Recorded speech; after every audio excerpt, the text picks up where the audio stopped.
다 함께 성경 봉독하겠습니다. 하나님의 말씀 에스더 3장 1절부터 6절까지입니다. 에스더 3장 1절부터 6절까지입니다. 제가 봉독하도록 하겠습니다. 그 후에 아하수에로 왕이 아각 사람 함므다다의 아들 하만의 지위를 높이 올려 함께 있는 모든 대신 위에 두니 대궐문에 있는 왕의 모든 신하들이 다 왕의 명령대로 하만에게 꿇어 절하되 모르드게는 꿇지도 아니하고 절하지도 아니하니 대궐문에 있는 왕의 신하들이 모르드게에게 이르되 너는 어찌하여 왕의 명령을 거역하느냐 하고 날마다 권하되 모르드게가 듣지 아니하고 자기는 유다인임을 알렸더니 그들이 모르드게의 일이 어찌 되나 보고자 하여 하만에게 전하였더라. 하만이 모르드게가 무릎을 꿇지도 아니하고 절하지도 아니함을 보고 매우 노하더니 그들이 모르드게의 민족을 하만에게 알림으로 하만이 모르드게만 죽이는 것이 부족하다고 생각하고 아하수에로의 온 나라에 있는 유다인 곧 모르드게의 민족을 다 멸하고자 하더라. 아멘.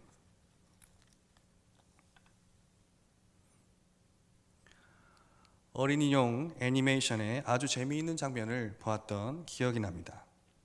먼 옛날에 다람쥐 한 마리가 살고 있었는데요. 이 다람쥐가 유일하게 몰두하는 일이 있었는데 그것은 자기가 좋아하는 도토리를 그렇게 찾아다니는 것입니다. 그런데 참 재미있는 것은 이 다람쥐의 아주 사소하고 또 평범한 행동들이 계속해서 생각하지도 못한 큰 연쇄 반응을 일으키면서 아주 전 지구적인 재앙이 일어나는 것입니다. 도토리를 땅에 묻으려고 땅바닥을 두드렸더니 하필 그 작은 충격으로 시작해서 거대한 빙하가 갈라지고 때로는 화산이 폭발하기도 하고 심지어 대륙까지 이동하게 되는 그런 일들이 일어나더라는 것이죠. 어떻게 다람쥐 한 마리가 저렇게 돌아다니면서 온 세상에 이런 온 세상을 참 망가뜨릴 수 있을까? 우리는 그 기발하면서 너무나 터무니없는 그 상상력에 웃게 됩니다. 그런데 사실 오늘날 우리는 이런 현상을 나비 효과라는 말로 부르고 있습니다. 미국의 기상학자가 기상을 연구하다가 이런 발표를 했죠. 브라질에서 나비가 날갯짓을 하면 텍사스에서 토네이도가 일어날 수 있다는 것입니다. 처음에는 아주 사소한 하나의 원인이 나중에는 엄청나게 큰 결과의 차이를 가져오게 된다는 그러한 의미로 오늘날 여러 가지 사회 현상들을 설명하는 데 널리 사용되고 있습니다. 에스더서에서 우리는 이와 같이 마치 나비 한 마리의 날개짓이 큰 토네이도를 일으키는 듯한 이런 놀라운 일들을 계속해서 볼 수가 있습니다. 1장에서 바사왕 아하수에로와 왕후 와스디의 일을 생각해 보시기 바랍니다. 아하수에로는 잔치자리에서 흥에 겨워서 많은 신하들 앞에 와스디가 나와서 그 미모를 자랑해 주기를 바랬습니다. 그런데 왕후 와스디는 그냥 그 왕의 명령을 따르기가 싫었습니다. 왜 그랬을까요? 성경에는 그 분명한 이유가 기록되어 있지 않습니다만 여러 가지 이유는 있을 수 있습니다. 여인들과 이 왕후도 함께 잔치를 벌이면서 흥에 겨워서 왕 앞에 나아갈 정신이 없었을 수도 있고요. 아니면 잠시 몸이 안 좋아서 사람들과 어울릴 기분이 나지 않았을 수도 있습니다. 이후에 어쨌든 와스디는 이 일을 대수롭지 않게 생각했던 것 같고 당시 왕과 신하들 앞에 나아가지 않았던 것이죠. 그런데 그랬더니 갑자기 이 일은 와스디가 전혀 예상하지 못한 아주 엄청난 결과를 파장을 불러일으키는 것입니다. 왕후가 사람들 앞에 나타나지 않자 한껏 즐거움에 취해 있던 이 왕의 마음이 돌연 격렬한 분노로 불타오르게 됩니다. 감히 내가 불렀는데 왕후가 나타나지 않다니 세상에 어떻게 이런 일이 있을 수 있는가? 여봐라, 이 일을 어떻게 하면 좋겠느냐? 여러분, 왕 노릇하기가 쉽지 않습니다. 왕후가 말을 듣지 않아도 모든 신하들과 이렇게 회의를 하는 모습을 보게 됩니다. 심지어 바사의 현자들이 모여서 이 분노한 왕의 눈치를 보면서 이렇게 말했죠. 왕후가 왕의 명령을 거역한 것을 알면 나라의 모든 여인들도 다 자기 남편을 멸시하게 될 것입니다. 그래서 이 일을 용서하시면 안 됩니다. 왕후를 폐해야 합니다.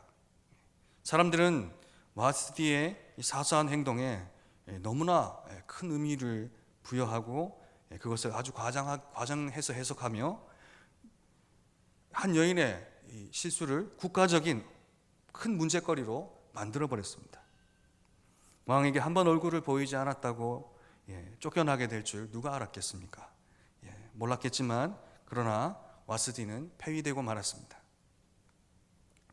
그리고 이 사건은 온 나라에 다 전파가 되어서 백성들의 각 가정에서는 이러한 일이 없도록 하라는 왕의 명령까지 모든 백성들에게 전달되게 되었습니다. 여러분, 이것이 에스더 1장의 내용이었고요. 오늘 본문 에스더 3장에서도 보면 이와 조금은 비슷한 이야기가 펼쳐지게 됩니다. 1장에서 갈등을 일으킨 사람이 아하수에로와 와스디였다면 여러분 3장에서는 하만과 모르드게가 또 갈등을 일으키는 것을 보게 됩니다. 하만은 어떤 사람입니까? 1절에 보시면 하만은 아각 사람 함므다다의 아들이다 이렇게 말하고 있습니다. 아각 사람이라고 했습니다. 여러분, 아각이 누구죠? 이 아각은 아말렉 족속의 왕입니다. 사무엘상에 보시면 사울이 아말렉을 진멸하라는 하나님의 그 명령에 불순종합니다. 불순종하고 살려두었던 인물이 아말렉의 왕 아각이었습니다. 사울의 불순종 때문에 그래서 사무엘이 그 자리에 찾아오게 되었고 사울을 책망하면서 그 자리에서 아말렉의 왕 아각을 처형한 것이 기록되어 있죠.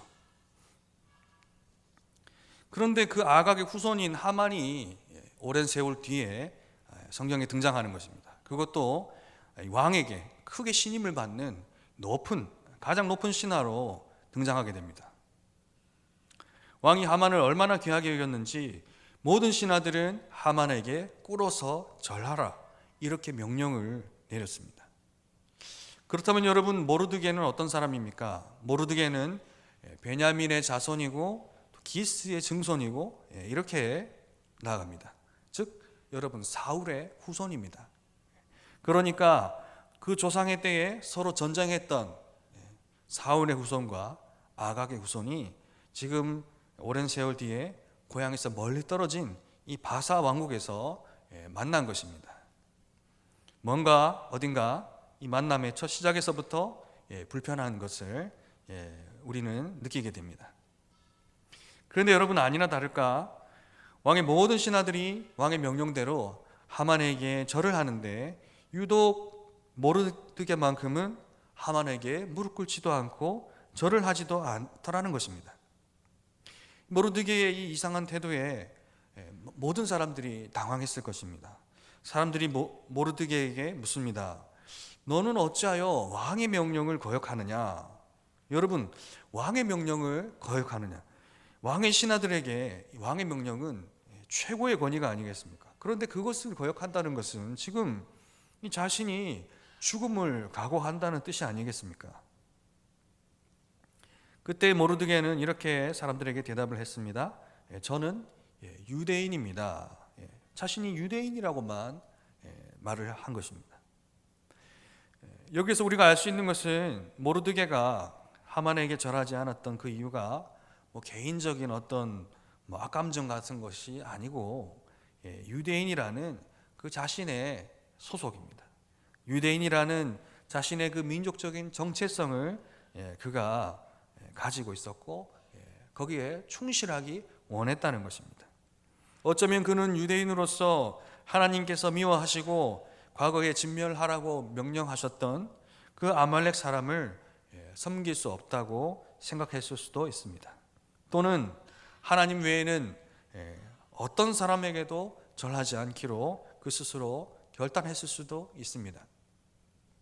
어쨌거나 모르드게는 자신은 유대인이기 때문에, 즉 하나님의 백성이기 때문에 하만에게 절을 할 수 없고 하지 않겠다는 그 자신의 신념과 결단을 가지고 있었고, 그것을 표현한 것입니다. 와스티와 모르드게는 1장과 3장에서 왕의 명령을 거역한 두 사람으로 등장합니다. 그렇지만 이 두 사람을 볼 때 그 내면의 동기가 차이가 있어 보입니다. 와스디는 잔치 자리에 나와서 자리를 빛내주기 원했던 이 왕의 명령을 너무나 개인적인 사적인 것으로 여겼던 것 같습니다. 아마 왕의 명령을 거절한 것도 그 자신의 그 왕으로서의 어떤 의지나 신념을 따랐다기보다는 그냥 개인적인 이유들이었을 것입니다. 즉 그녀는 바사왕국의 왕후라는 자신의 그 신분에 대해서, 그 자리에 대해서 분명하게 자각하지 못했던 것 같습니다. 그래서 사람들과 또 세상 속에서 어떠한 역할을 감당해야 할지 잘 알지 못하고 있었던 것입니다. 그 결과는 무엇입니까? 와스디는 왕을 노하게 만들고 신하들을 실망하게 만들며 또 백성들에게 큰 소문거리가 되는 안타까운 결말을 맞게 되었던 것입니다. 그러면 모르드게는 어떻습니까? 모르드게는 2장 끝에 보시면 모르드게가 왕을 암살하려는 그 시도를 막아냈던 참 충성스러운 신하의 모습을 보이기도 했습니다. 그렇지만 그것보다도 그가 가장 중요하게 생각한 것은 나는 유대인입니다. 유대인이라는 사실이었습니다. 그는 자기 자리와 신분을 분명하게 파악하고 있었습니다. 하나님의 택한 백성이라는 그 영적인 소속과 그 신분이 그에게는 가장 의미 있는 것이었습니다. 그래서 그는 왕의 충신이었지만 그에 앞서서 나는 유대인이기 때문에 왕의 명령이라고 할지라도 유대인으로서 합당하지 않은 것은 따를 수 없습니다라는 분명한 삶의 우선순위를 그는 실천할 수 있었던 것입니다. 여러분, 어떻게 하면 우리가 사람들과 또 세상 속에서 삶의 우선순위를 지키며 살아갈 수 있습니까? 먼저 우리는 하나님의 자녀이며 예수 그리스도의 제자된 우리의 신분에 확신을 가지고 그것을 세상 가운데 자랑스럽게 담대하게 드러낼 수 있어야 하는 것입니다. 또한 우리는 그리스도인을 향한 세상의 편견과 미움이라고 할지라도 그런 것들을 견뎌낼 수 있는 그런 인내를 가져야 할 것입니다. 세상 속에서 그리스도인으로 드러나서 살아가는 것이 별로 도움이 되지 않는 것처럼 느껴질 때도 있을 것입니다. 모르드게가 유대인이라는 그의 신분을 밝혔을 때에 모르드게는 결코 편안하거나 안전해지지는 않았습니다. 오히려 모르드게가 자랑스럽게 담대하게 나는 유대인이라고 밝혔을 때에 사람들은 그것을 꼬투리 잡아서, 그것을 트집 잡아서 모르드게를 공격하기 시작했습니다. 하만을 찾아가서 모르드게를 고발하고 그가 유대인이라고 고자질했습니다. 여러분, 그랬더니 이 하만이 어떻게 합니까? 모르드게가 유대인이면 모르드게만 죽일 것이 아니라 모든 유대인을 다 죽여야겠다. 이것이 여러분 하만의 결론입니다. 모르드게가 절을 안 하는데, 나에게 절을 안 하는데 유대인이라서 절을 못한다는 것입니다. 그렇다면 모든 유대인들은 절을 하지 않을 것이고, 그렇다면 내가 이 모든 유대인들을 다 죽여버리겠다, 이렇게 생각하게 되었던 것입니다. 큰일 났습니다. 모르드게 단 한 사람의 이 믿음의 행동이 갑자기 상상을 초월하는 큰 재앙이 되어버린 것입니다. 너무나 큰 일이 되어버렸습니다. 모르드게가 나는 유대인이라고 말한 그 한마디로 이제 모든 유대인들이 죽임을 당하게 된 것입니다. 여러분, 어떻게 이런 일이 일어날 수 있습니까? 모르드게의 믿음에, 그리고 이 모든 유대인들의 앞날에 큰 시련이 찾아온 것입니다. 그러나 여러분, 바로 이것이 전적인 하나님의 뜻이고 계획이라는 것을 우리는 기억해야 할 것입니다. 하나님은 거대한 이 바사 제국 가운데에서 신앙의 절개를 지킨 모르드게의 이 한 사람의 믿음, 그 믿음과 담대한 그 행위를 통해서 놀라운 일들을 하나님께서 시작하셨습니다. 바사 온 땅에서 유대인의 원수들을 무찌르고 하나님의 승리를 나타내기로 작정하신 것입니다. 그래서 한 마리 나비와 같이 너무나도 작고 미약한 모르드게 한 사람의 그 행동, 그의 작은 날갯짓, 그의 믿음의 그 행위, 삶을 통해서 그가 도무지 상상하지 못했던 너무나 거대한 희오리 바람을 그 땅 가운데 일으키신 것입니다. 여러분 생각해 보십시오. 바벨론의 포로로 끌려갔던 많은 유대인들이 오랜 세월 동안 그 수많은 우상을 섬기는 여러 민족들 속에서 함께 살면서 거대한 제국 속에서 얼마나 오랜 세월이 흐른 후에 그 유대인이라는 자부심을, 영적인 자부심을 잃어버리고 작고 초라한 모습으로 살고 있었겠습니까? 어떤 사람들은 더 이상 나는 유대인이라고 말하기도 부끄럽고 그런 것은 나에게 더 이상 아무런 의미도 없다고 생각했을 것입니다. 옷도 바사 사람처럼 입고 말도 바사 사람들의 말을 하고 먹는 것도 음식도 그 사람들과 똑같이 먹으면서 할 수만 있으면 유대인이 아닌 척 하고 싶었을 것입니다. 나라가 망했으니까 이제는 유대인이라는 것은 소용이 없고 빨리 이 바사, 이 새로운 세상에 적응하는 것이 답이다. 여호와 신앙을 버리고 새로운 세상에 적응하려는 사람들이 많이 있었을 것입니다.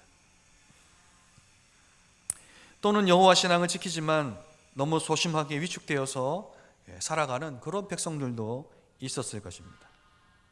그러나 여러분, 그러한 모습은 하나님께서 자기 백성들에게 원하시는 모습이 아니었습니다. 하나님은 당신의 백성들이 세상 속에서 두려워 떨면서 살게 내어버려 두지 않으시는 분입니다.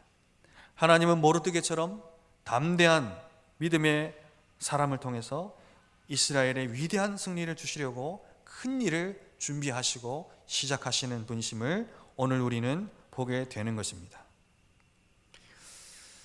여러분, 코로나로 교회마다 여러 가지로 위축되어지는 그런 분위기가 없지 않이 있는 것 같습니다. 교회와 또 예배에 대해서 또 우리 믿음의 성도들에 대해서 여러 가지 사회적인 또 불편한 시선들이 없지 않아 있는 그런 시기들인 것 같습니다. 그러나 여러분, 그럼에도 불구하고 꿋꿋하게 사람들 속에서 세상 가운데에서 자랑스러운 담대한 그리스도인으로 살아갈 수 있기를 바랍니다. 모르드게처럼 세상에서 숨지 않고 시류에 휩쓸리지 않고 우리 각 사람의 믿음의 삶이 그렇게 담대하게 나아갈 때에 작은 나비의 날갯짓과 같은 것이 될 것이고, 하나님께서는 우리 모두를 통해서, 각 사람을 통해서 이 땅에 새로운 회복과 승리의 큰 영적인 새바람을 일으켜 주실 것을 기대하시기를 바랍니다. 이러한 소망을 품고 기도하며 승리하시는 우리 대성교회 모든 성도님들 되시기를 주님의 이름으로 축복합니다. 아멘. 함께 기도하겠습니다. 하나님 아버지, 감사합니다. 오늘 한 사람 모르드게의 믿음의 고백과 그 선포를 통하여서 나는 유대인입니다. 모든 바사 제국의 수많은 민족들과 그 우상들과 그 백성들 앞에서 자신이 유대인임을 담대하게 드러내며 나타내며 그 믿음의 삶을 드러내 보였던 그 한 사람을 통하여서 하나님께서 상상할 수 없는 놀라운 일들을, 놀라운 변화들을 그 땅 가운데 일으키시는 것을 보았습니다. 마치 작은 한 마리의 나비의 그 날개짓이 그 땅 가운데 엄청난 회오리 바람을 일으키듯이 오늘 한 사람의 믿음의 그 삶과 그 신앙의 삶과 고백이 어떠한 놀라운 일들을 일으키는지를 우리는 에스더서를 통해서 보게 되었습니다. 아버지 하나님, 여러 가지로 흉흉하고 난리와 이 소문들이 많은 이때에 아버지 하나님, 우리 성도들이 살아감에 있어서 오늘 모르드게와 같은 담대한 믿음을 주시고 어디서든지 그리스도인임을 자랑스럽게 여기며 아버지 우리 믿음의 삶을 두려워하지 않고 세상 가운데 드러내며 나타내며 아버지 우리가 소망을 품고 우리 각자의 믿음의 삶이 아버지 하나님 포기하지 않는 담대한 믿음의 삶이 이 땅 가운데 마침내 놀라운 우리 한 사람이 생각할 수 없는 큰 변화와 회복과 치유와 승리의 역사를 이룰 것을 기대하면서 우리 각자의 처소에서 각자의 삶 가운데 오직 하나님을 높이며 예배하며 기도에 힘쓰는 우리 모든 성도님들 될 수 있도록 축복하여 주시고 믿음을 붙들어 주시옵소서. 감사드리며 우리 주 예수 그리스도의 이름으로 기도드리옵나이다. 아멘. 하늘에 계신 우리 아버지여, 이름이 거룩히 여김을 받으시오며 나라가 임하시오며 뜻이 하늘에서 이루어진 것 같이 땅에서도 이루어지이다. 오늘 우리에게 일용할 양식을 주옵시고 우리가 우리에게 죄 지은 자를 사하여 준 것 같이 우리 죄를 사하여 주옵시고 우리를 시험에 들게 하지 마시옵고 다만 악에서 구하시옵소서. 나라와 권세와 영광이 아버지께 영원히 있사옵나이다. 아멘.